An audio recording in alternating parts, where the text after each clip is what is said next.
as we sit here, communities across Australia are fighting to protect their families and their homes from unprecedented bushfires fuelled by record-breaking drought combined with blistering heat waves. This is not normal. This is climate change. We might feel disconnected from that reality right now sitting here in this room, but the decisions that our company and this board make about Westpac's lending to coal, oil and gas projects will have huge impacts to those communities already bearing the consequences of continued funding to fossil fuels. This company's lending trajectory is completely out of step with the action required to meet the globally agreed upon goals of holding warming to 1.5 degrees. Since committing to uphold these Paris climate goals in 2015, Westpac has lent over $4.5 billion to coal, oil and gas projects, including hundreds of millions of dollars to projects that expand the scale of the fossil fuel industry.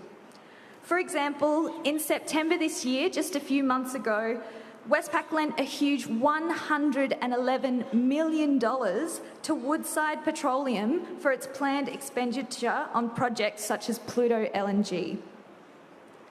Just last week, ABC reported that ANZ has a plan to exit thermal coal by 75% by 2024, which leaves Westpac as the only major bank without a strategy to reduce its exposure to the thermal coal sector and is falling behind its competitors.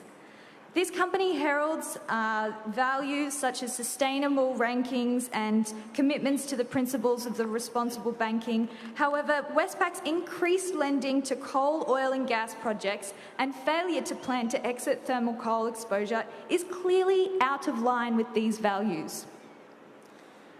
Westpac can't expect to placate the community push for real climate action much longer. Our company knows all too well the financial impacts of failing to meet community expectations. Right now, our board is exposed to not just significant reputational risk from the community, but also to economic risks in failing to adapt to the inevitable and just transition to renewable energy. We know that financial support, that is debt, equity and insurance, is increasingly being denied to the thermal coal sector.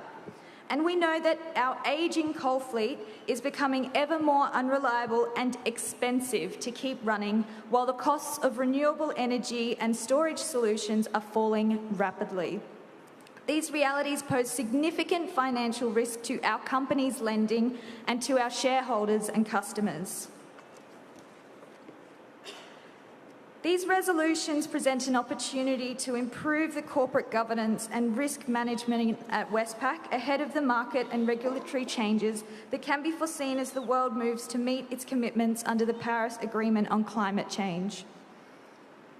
We therefore urge shareholders in the room to support this resolution in the long-term interests and sustainability of the company in mind.